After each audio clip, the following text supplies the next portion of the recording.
Penalti kosong, kita lihat Masuda tidak langsung dan tendangan Ueda. Sangat. Dan kita benar-benar diberikan tekanan bagaimana keluar. Bahkan lalu 6 pemain Indonesia lakukan sudah pendek tadi. Diberikan Tuhan untuk menjadi penyelamat dari peluang yang dilakukan oleh pemain Jepang. Pemain Jepang masuk dalam kotak penalti. Panjang tadi Takefusa Kubo kuasai bola. Umpan panjang tadi. Gagal tadi. Peluang yang diraih oleh Jepang. Pertahanan kita, Bung Adi, lihat bagaimana itu sudah terbaca. Tidak ada yang melihat. Hadapi bola dan kita lihat. Yasin Habran pada Rio Hatate angkat langsung berbahaya. Sundulan dari Ritsu Doan, Bung Wesley. Untung ya. Hegi Mauna Fikri sangat baik. Kita masuk final. Shooting langsung tadi Rizky Ridho. Lalu lemah tadi. Hati-hati mengejar kita. Mas Romat dikejar oleh Machida. Masih Witan Sulaiman. Masih Witan Hen. Lihat Jason Maeda umpan langsung berbahaya. Langsung kotak penalti Ayase, masih Ayase, shooting langsung. Lemparan sangat baik dari pertama. Belum. Nampaknya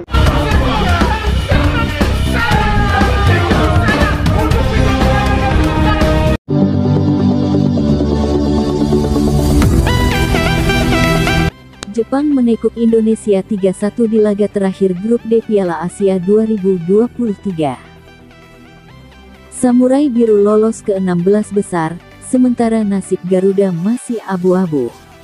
Bermain di Altumama Stadion, Doha, Qatar, Rabu tanggal 24 Januari tahun 2024, Jepang unggul 1-0 sejak babak pertama.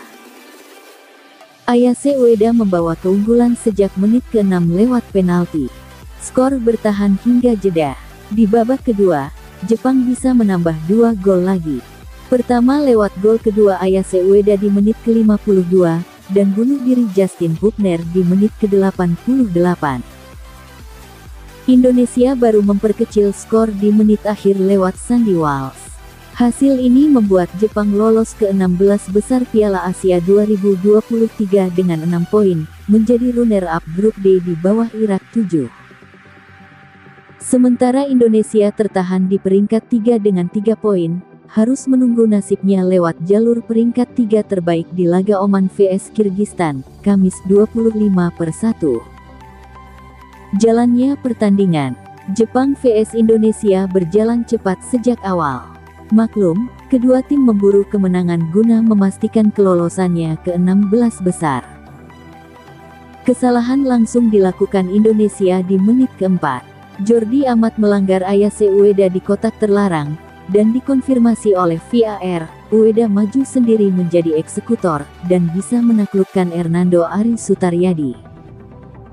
Skor 1-0 buat Jepang. Selepas unggul, Jepang cukup mendominasi bola.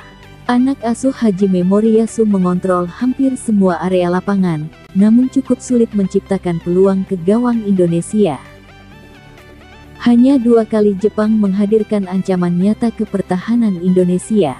Di antaranya pada menit ke-35. Jepang mengurung pertahanan Indonesia dengan skill para pemainnya.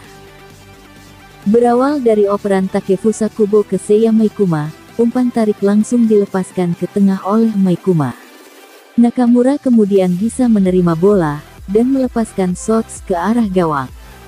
Namun, bolanya masih membentur tiang sisi kanan, sebelum bergulir ke tengah dengan cuma melintas di depan garis gawang. Hampir tak ada ancaman berarti di sisa waktu pertandingan. Jepang, meski menguasai bola, cukup sulit menembus kotak penalti Indonesia. Hingga jeda, skor 1-0 bertahan. Di babak kedua, Jepang masih mendominasi penguasaan bola. Hasilnya, gol kedua bisa didapat pada menit ke-52. Berawal dari serangan di sisi kiri, Ritsu Doan melepaskan umpan tarik ke tengah. Ayase Ueda bebas posisinya, dan bisa mencocor bola masuk ke gawang Indonesia. Skor 2-0 buat Jepang. Selepas unggul 2 gol, Jepang masih terus mengancam lewat pergerakan pemain depannya. Ritsu Doan punya beberapa peluang lagi, namun urung berbuah gol. Indonesia juga bisa sekali menekan Jepang. Marcelino sempat melepaskan shot, namun bolanya terlalu tinggi dari gawang Jepang. Gol ketiga kemudian bisa dihadirkan Jepang di menit ke-88. Kali ini, bunuh diri dibuat Justin Hubner, usai gagal memblok tendangan Ayase Ueda di kotak penalti. Jepang unggul 3-0. Kekalahan itu membuat timnas Indonesia kini bergantung pada hasil tim lain untuk lolos ke babak 16 besar. Dua pertandingan yang bakal berpengaruh pada nasib timnas Indonesia adalah Yordania vs Bahrain dan Oman vs Kirgistan. Dua laga itu bakal berlangsung pada Kamis 25/1. Timnas Indonesia bisa lolos ke 16 besar bila salah satu dari dua cara ini tercapai. Berikut dua cara timnas Indonesia lolos ke 16 besar Piala Asia 2023. 1. Yordania menang telak lawan Bahrain. Yordania saat ini memimpin grup E dengan nilai 4 poin. Sementara itu Bahrain ada di posisi ketiga dengan koleksi 3 angka. Indonesia mesti berharap Yordania menang 2-0 atas Bahrain. Bila ini yang terjadi, timnas Indonesia akan unggul jumlah gol atas Bahrain ketika selisih gol Indonesia dan Bahrain sama-sama -3. Indonesia juga bisa lolos bila Yordania menang dengan selisih 3 gol, baik itu 3-0, 4-1. Timnas Indonesia akan lolos dengan keunggulan selisih gol atas Bahrain. Namun bila Bahrain kalah dengan selisih 1 gol atau kalah selisih 2 gol namun bisa mencetak gol 1-3, 2-4, maka Bahrain yang akan unggul atas Indonesia. 2. Oman vs Kirgistan imbang. Cara lain yang bisa ditempuh agar timnas Indonesia lolos ke 16 besar adalah Oman bermain imbang lawan Kirgistan. Bila ini terjadi, Oman hanya punya 2 poin di akhir klasemen grup F.